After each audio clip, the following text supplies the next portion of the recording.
Hi guys, welcome back. We are at top 32 or top 16, not top 16, top 20 at Croatian Nationals deck profile Dragon Link, Lovro stanković. So let's get into it. So I got 18th place at the Croatian Nationals. I lost out to Jubel because game 3 he had a combo plus kill drain, and I lost to Kash because he was a better player. I won against two Tempai, some Rika deck, Vanquish Soul, Branded, and Snake Eyes. So let's get into it. So for the starters, it's 3 Black Metal, 3 Seifert, Chaos Space, and then the bricks. Black Metal plays the best around hand traps, but he's the one you want to start with because he plays around Droll and he plays really good through Ash, through Veiler, through Imprum. You have to play Seifert for the higher ceiling. I didn't play Levy. Levy was just bad when you were going second.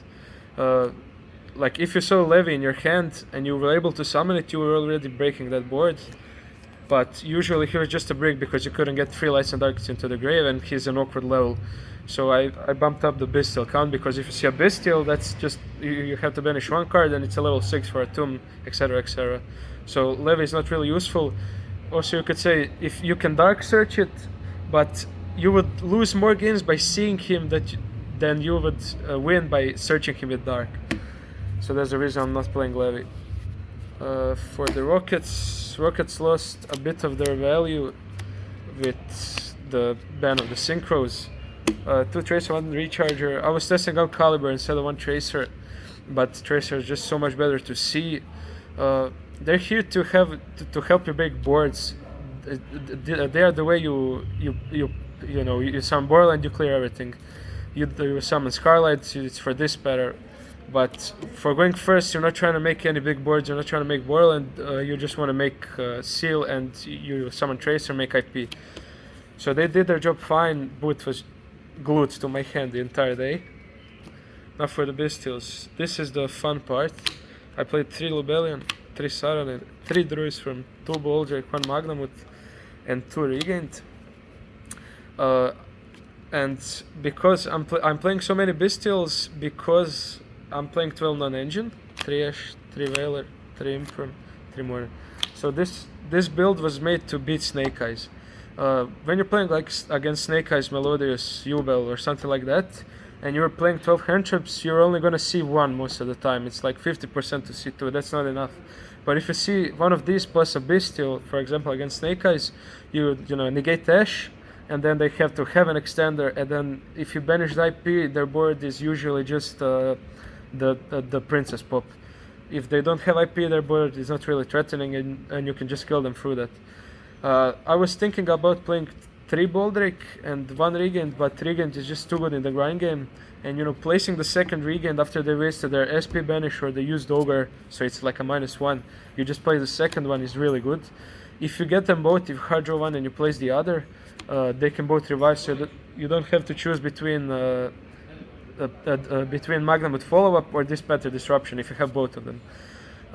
The reason for so many Bestials, other than having 1 Bestial with handtrap being enough to stop Snake Eyes board, when you're playing against Temper Snake Eyes, they will handtrap you 2-3 times, and then you just summon the Boldrake or the Druisworm, you make a tomb, and you still make the same board.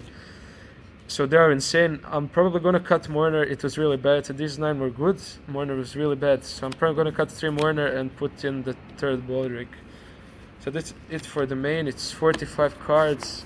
Didn't really have issue breaking much, only against Jubel. For the extra deck is pretty standard. Striker, Romulus, Seal. The second one did come up. I was tributing it like all day. Like I'm considering playing a second one. Then IP, SP, these cards make the deck. No, this is just your standard Edward with Regained. Most decks can play for like 4 body removals. Dark Charmer was insane. Don't listen to people who say cut him. Then Pisty, Triple Burst Boral, and you would sometimes go for these 2 to set up like Seifert in the graveyard after you use it for follow-up, but you're never making Boral and going first. Well, Borland is just here for going second, and I didn't even make it that much going second. Then I played Unicorn and Access Code. Unicorn is really so. People will nib you, and you have to waste SP to banish the token, and then IP does nothing. But if you play Unicorn, it does something. You can also co-link it a lot. I did this play where after being nibbed on just seal, for some reason, I would make this board and then IP into Unicorn. You get a draw. You draw into a hand trap. Access code was really good for clearing boards and just killing if you can't Borland. I played a tomb, insane. I made it like once a match against Tempa. It's insane. They hand trip you 3 times. You make a tomb, still the same board. It does suck. Sometimes you would want to go into Levy, especially if you can make a tomb. But the problem with Levy is even if you do rip the card, even if you can't play with it, there's a really small chance that that card was the reason they can't play. If you remove that card, and that's the reason you win, and you don't even know if it did win you. Scarlet, Petter, and Chaos Angel. When going against Snake Eyes, you just make Borland and Scarlet. This deals with their board, and then you kill them. Petter was really good, of course. I did make Angel a few times against Tempa, they just can't out it. So I wouldn't change the extra deck at all, maybe just the second seal. For the side deck, 2 Ogre, 2 Bell, and 3 Nib for the hand traps. Ogre was fine, I don't really like it. Bell is also fine against like Lab, there was a lot of Lab and Branded going around. Nib is for Snake Eyes, you just side it in and then you have any of the 12 hand drops from before and the Nib just kills their turn. And then I played 2 Droplet, this was fine, I don't really know why I was even playing it. And Callby was really good for shifter and stuff. I thought about playing back row removal, and I thought if you're siding in back row removal, it's probably going to be a grindy matchup, and if you see Lightning Storm at any point, it's a brick if it's in the grind game.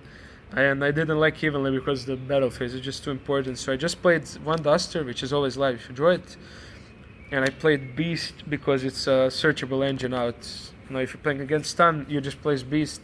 If they don't have the destruction straight away, they just lose. So these were really good. Also, this is just fine to side in going first as well, instead of a Floodgate. And then for the Floodgates, 1 Anti-Spell and 2 D-Barrier. Anti-Spell was good. D-Barrier was kind of mid. It was, for Tempai, for Branded, and for Voiceless. But I feel like just Skill Drain would be more impactful, and especially with the high Bestial count and playing 2 Rig and Beast, I think Skill Drain would have been a better choice. The deck did well. The losses were a bit unfortunate, just breaking against Cash and getting Shifter the other game. But I think the deck has huge potential, especially with more Light and Dark decks being in the meta and having a really good Snake Eyes matchup. That's it, thank you.